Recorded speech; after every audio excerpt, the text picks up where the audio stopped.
The Wizard of Oz, retold by Carol Ottolenghi and illustrated by Jim Talbot.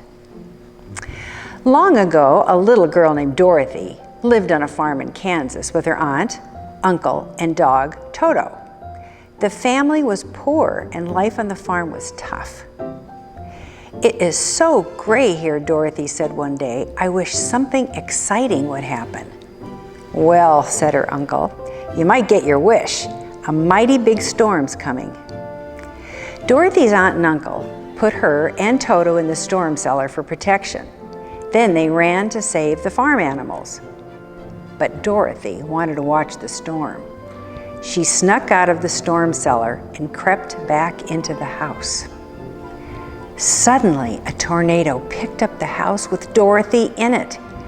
The house whirled and whirled. Then it landed with a loud thump. Dorothy peeked out of the door. "Toto," she said, "who are those people?" "They are munchkins," said a woman in white. "I am Glinda, a good witch. You landed your house on the Wicked Witch of the East. She ruled Munchkin Land very cruelly." "I'm sorry," said Dorothy. "I didn't mean to land my house on anyone. It was an accident. How do I get home to Kansas?" "You will have to ask the Wizard of Oz," said Glinda. "He lives in the Emerald City, at the end of the yellow brick road." Glinda gave Dorothy the magical silver slippers from the Wicked Witch of the East. "These will protect you," Glinda said. "There are other witches in Oz. Not all of them are good." The Munchkins showed Dorothy to the yellow brick road, and she and Toto set off to see the Wizard of Oz. It was a long, hot walk. Dorothy and Toto stopped to rest. Dorothy looked up, and the Scarecrow winked at her.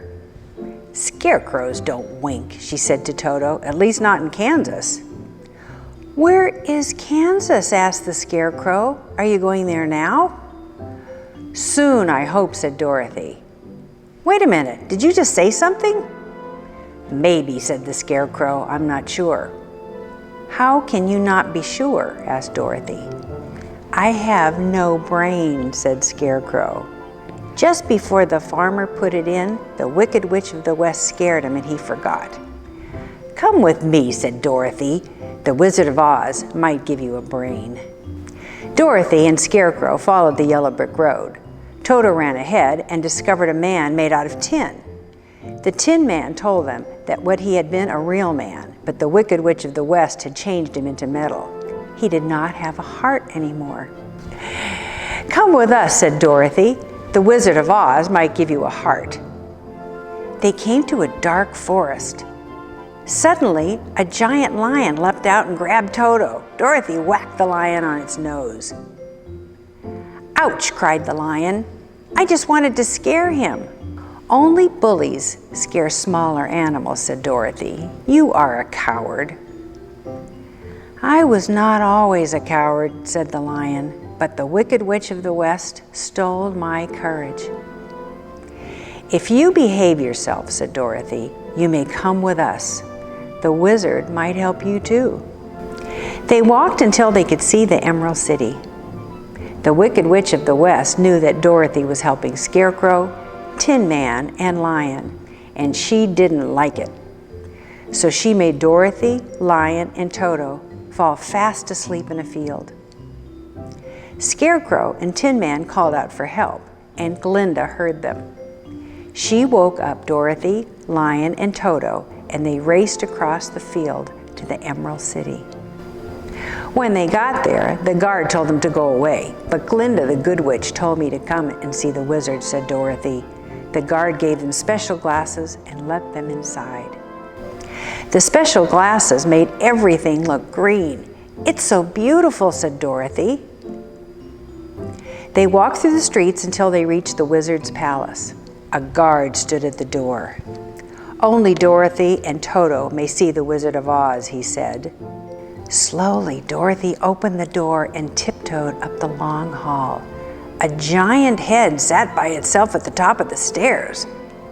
"I never saw this in Kansas," Dorothy whispered to Toto. "What do you want?" the wizard asked in a low, rumbling voice. Dorothy said that she wanted to go home. She told the wizard about Scarecrow's brain, Tin Man's heart, and Lion's courage. "I will help you all if you kill the Wicked Witch of the West," said the wizard. The Wicked Witch of the West knew that Dorothy and her friends were coming to her.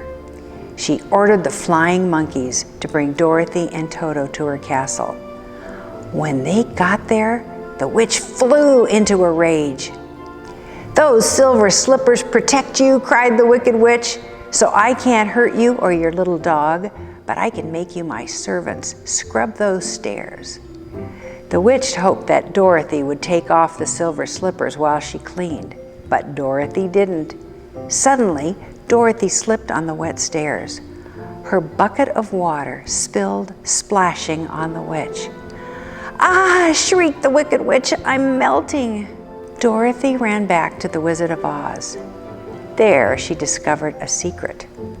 The wizard was not a huge, scary head. The wizard was really a man behind a curtain. The wizard helped Scarecrow, Tin Man, and Lion. He promised to take Dorothy home to Kansas in a hot air balloon. But before Dorothy could climb into the balloon, a gust of wind swept it away, and she was stuck in Oz. "Stay with us, Dorothy," said Scarecrow. "We love you, and it's beautiful here." "I want to go home," Dorothy wailed. "I miss my family." "Glinda, can you hear me?" "Yes," said Glinda. "Do you truly want to go home to Kansas?" she asked. Dorothy nodded. "Then close your eyes and click your heels together 3 times, Glinda said. "The silver slippers will take you home." Dorothy closed her eyes. She clicked her heels together 3 times. Then she opened her eyes and began to laugh. "We're home, Toto," Dorothy cried. "We're home." The end. I am Councilwoman Rita Lamb, and you are invited to Cathedral City's 40th birthday party on Saturday, November 20th, with all the fun starting at 11 a.m. There are games, contests, a candy drop, ice cream and cookies, and bike giveaways every hour until 3 p.m. And best of all, you'll be able to meet your favorite real-life characters from The Wizard of Oz, including Dorothy, the Cowardly Lion, the Tin Man, and of course the wizard himself. Join in all the fun, and remember, there's no place like home, Cathedral City.